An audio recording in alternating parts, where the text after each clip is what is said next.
Myanmar ഭൂകമ്പത്തിൽ മരണം 1000 കടന്നു. 2000-ഓളം പേർക്ക് പരിക്കേറ്റതായി ഔദ്യോഗിക അറിയിപ്പ്. രക്ഷാദൌത്യം തുടരുന്നു. സഹായഹസ്തവുമായി ഇന്ത്യ 15 ടൺ അവശ്യ വസ്തുക്കൾ മ്യാൻമറിലേക്ക് അയച്ചു.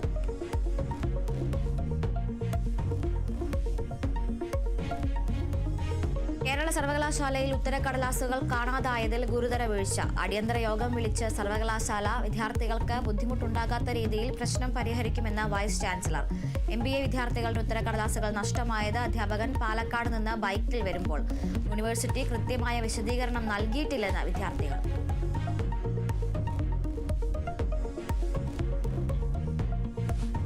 ADM നവീൻ ബാബുവിന്റെ മരണത്തിൽ കുറ്റപത്രം ഇന്ന് സമർപ്പിക്കും.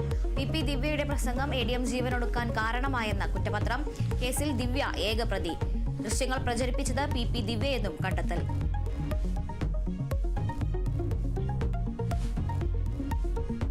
കൊച്ചിൻ റിഫൈനറിയിൽ നിന്നും രാസമാലിന്യങ്ങൾ ജനവാസ കേന്ദ്രങ്ങളിലേക്ക് എത്തുന്നു എന്ന് പരാതി. രാസമാലിന്യങ്ങൾ കൊണ്ട് പൊറുതിമുട്ടി അയ്യൻകുഴിയിലെ ജനങ്ങൾ. കിണറുകളിലടക്കം മാലിന്യം കലരുന്നുവെന്നാണ് പരാതി. ദുരിതത്തിലായി 45ഓളം കുടുംബങ്ങൾ.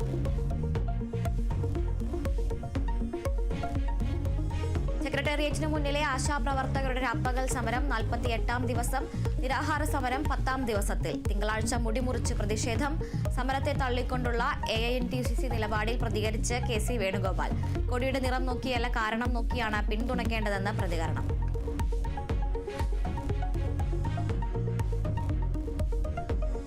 തൃശൂർ കൊണ്ടയൂരിൽ മദ്യലഹരിയിൽ മകൻ അമ്മയെ മർദ്ദിച്ചു. പരിക്കേറ്റത് 70 വയസ്സുകാരിയായ ശാന്തയ്ക്ക്. അമ്മയെ വടികൊണ്ട് ക്രൂരമായി മർദ്ദിക്കുകയായിരുന്നു. മകൻ സുരേഷ് പോലീസ് കസ്റ്റഡിയിൽ.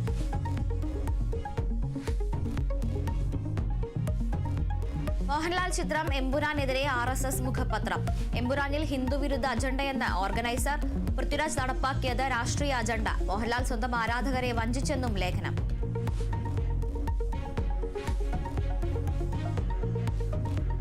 കർണാടകയിൽ ഡിജിറ്റൽ അറസ്റ്റ് ഭയന്ന ദമ്പതികൾ ജീവനൊടുക്കിയത് ബെലഗാവി സ്വദേശികളായ ഡീഗോ സാന്തൻ നസ്രത്തും ഭാര്യയും.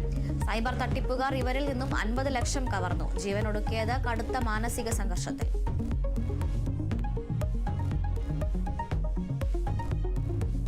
ഛത്തീസ്ഗഡിൽ മാവോയിസ്റ്റുകളും സുരക്ഷാ സേനയും തമ്മിൽ ഏറ്റുമുട്ടൽ. 16 മാവോയിസ്റ്റുകളെ വധിച്ചു. 2 സുരക്ഷാ ഉദ്യോഗസ്ഥർക്ക് പരിക്ക്. സംഭവം സുക്മ ജില്ലയിൽ.